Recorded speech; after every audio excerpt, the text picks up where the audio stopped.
Bonjour à tous. Alors, Linklaters, un cabinet d'avocats renommé, s'apprête à illuminer la scène lors de la conférence au salon HRLux Trade Fair le 14 mars 2024. Nous avons l'opportunité exclusive aujourd'hui, grâce à ce podcast, de discuter avec eux de leur intervention avec la participation de Marie Sinéger. Bonjour Marie, comment allez-vous? Bonjour, très bien, merci. Super. Eh bien, écoutez Marie, est-ce que vous êtes prête pour nos 3 questions? Je suis prête. Très bien. Alors la première, c'est tout simplement, est-ce que vous pouvez nous donner un aperçu de la conférence que Linklaters tiendra au salon HRLux Trade Fair le 14 mars 2024? Bien sûr. L'actualité récente en droit du travail a mis les employeurs au défi, parfois pour la toute première fois, de développer et d'introduire des politiques internes en vue de s'assurer de leur conformité avec les récentes législations. Et les entreprises ont ainsi été contraintes dans un laps de temps parfois assez court et avec des textes législatifs manquant de clarté, de concevoir le contenu de plusieurs politiques couvrant des enjeux majeurs, tels que par exemple la protection des lanceurs d'alerte ou encore le respect du droit à la déconnexion et enfin la prévention du harcèlement moral en milieu professionnel.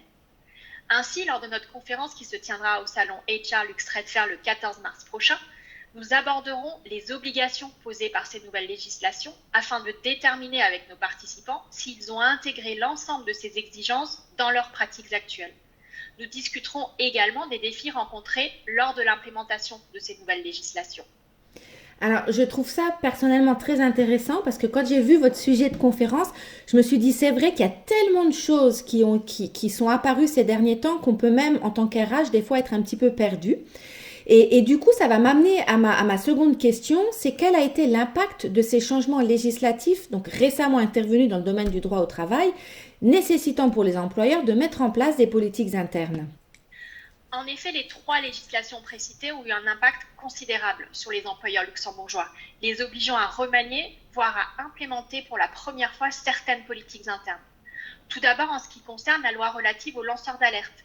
Cette législation ambitieuse est une grande avancée dans la protection des individus qui osent dénoncer des pratiques illicites au sein de leur organisation. En conséquence, les entreprises ont été contraintes d'instaurer des politiques pour garantir que les signalements puissent être faits en toute sécurité et sans risque de représailles. Imaginons ensemble un court instant la mise en place de ces politiques. Il s'agit tout d'abord de mettre en place des canaux sécurisés pour recevoir des alertes, mais aussi des procédures claires de suivi et bien entendu des mesures pour assurer la confidentialité et la protection des lanceurs d'alerte. Il s'agit là d'un réel défi. Ensuite, concernant la loi combattant les actes de harcèlement moral, cette loi représente un engagement ferme contre les comportements toxiques et les abus en milieu professionnel. Et pour se conformer à cette législation, les employeurs ont dû là encore introduire des mécanismes précis pour traiter les plaintes et prendre des mesures correctives, tout en développant également des programmes de formation internes pour prévenir de tels actes. Enfin, parlons du droit à la déconnexion, une notion de plus en plus importante dans notre société hyper connectée. Les entreprises, de par cette loi, ont dû revoir leur approche vis-à-vis de l'équilibre entre vie privée et vie professionnelle et mettre en place un certain nombre de garde-fous. Bien entendu, l'implémentation de telles politiques n'a pas été uniforme à travers toutes les structures. Les grandes entreprises, souvent déjà pourvues de processus similaires, ont pu intégrer ces changements avec davantage de facilité. Pour les structures de petite taille ou de taille moyenne, par contre, le défi a été conséquent. Elles ont été confrontées à des délais serrés pour se mettre à jour et elles ont souvent dû faire preuve d'agilité et d'innovation. Il sera donc également intéressant pour nous, lors de la conférence à venir, d'avoir une interaction avec les participants pour tenter de voir comment eux ont mis en place et ont vécu la mise en place de ces politiques internes. Alors effectivement, ça va être très pratico-pratique et quand vous parlez de la loi sur les lanceurs d'alerte, de harcèlement moral, de droit à la déconnexion, moi j'ai envie de vous demander comment un cabinet d'avocats comme Linklaters peut-il soutenir les entreprises dans justement l'élaboration, la mise en œuvre et la révision continue de leur politique interne en matière de droit du travail, comme notamment ces trois points que vous avez soulevés.